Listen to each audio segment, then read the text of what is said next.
So today, we're diving into a really critical question. When was the New Testament actually written? Was it a collection of legends written down a century after everything happened? Or was it something else entirely, a story told and recorded by the people who actually lived it? The answer really does change everything.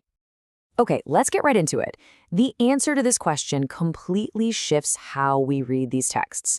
And we're not going to rely on tradition or guesswork here. Nope. Instead, we're going to follow the hard evidence piece by piece to build our timeline. So here's our game plan. We'll start with why this timeline even matters. Then we're going to lock in some solid historical anchors, uncover clues that are kind of hidden in plain sight, listen to some whispers from early history, and then, at the end, pull all the evidence together. We're building a cumulative case, one layer at a time. First things first, why should we even care about this? Does a 40-year gap versus a 100-year gap really make a difference? Absolutely. Think about any historical account.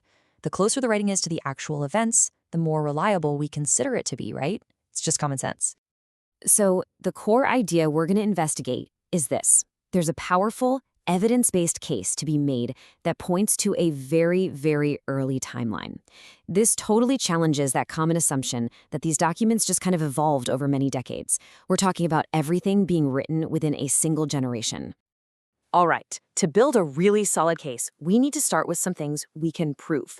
Things that are anchored to verifiable, non-negotiable events from Roman history.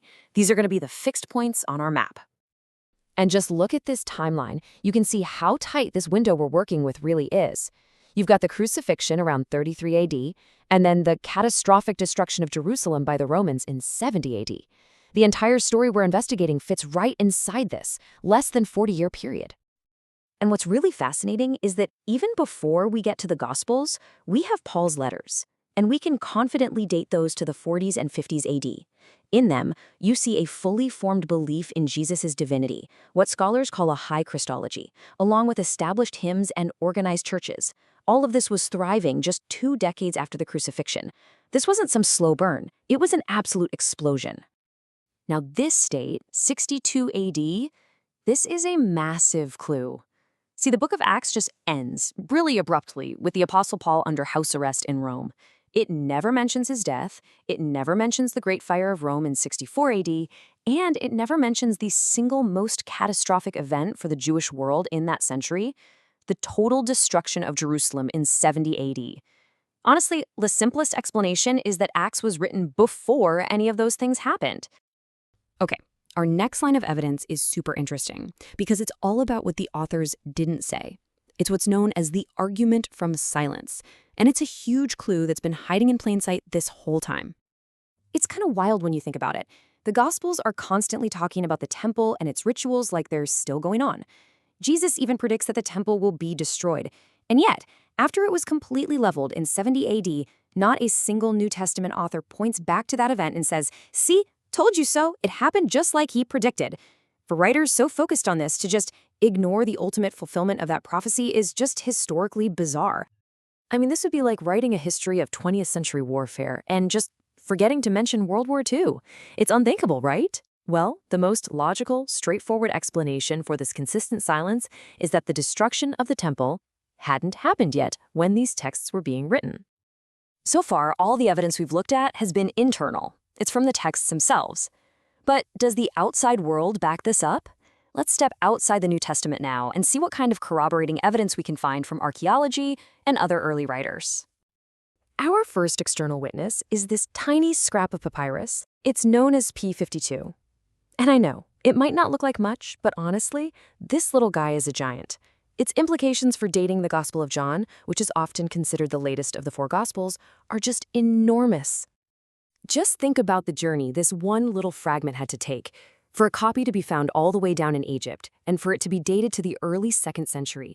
The original gospel had to be written, then it had to be copied, probably multiple times, and then it had to circulate all across the Roman Empire. That whole process takes time. It pushes the original composition of John's gospel comfortably back into the 1st century. And it's not just manuscript fragments. You've got early Christian leaders, guys like Clement of Rome, writing around 95 AD, and he's already quoting the Gospels as authoritative scripture. This shows that the Gospels were not only written, but were widely circulated and highly respected well before the end of the first century. It just slams the door on the idea of a slow, late evolution. Okay, so with all this evidence on the table now, our historical anchors, the internal silence, the external witnesses, let's go back and challenge some of those common assumptions that lead people to argue for much later dates. This really puts everything in stark contrast, doesn't it? The assumption that doctrine needed decades and decades to develop, well, that's challenged by Paul's letters from the 50s. The assumption that the temple prophecy proves a late date is challenged by that deafening silence about its fulfillment. And the idea that texts must have circulated slowly is totally challenged by manuscript evidence like P52. So what happens when we just set aside those late date assumptions and let the evidence speak for itself? A clearer, coherent, and frankly much simpler picture emerges. The New Testament seems to be the product of the very first generation of the Christian movement. And that leaves us with a final, really crucial question. If the evidence points not to a legend that slowly developed over a century, but to a story written down by its first generation, by eyewitnesses and their contemporaries, what does that mean for its weight as a historical source? That's the question the evidence forces us to ask. Thanks for joining me for this explainer.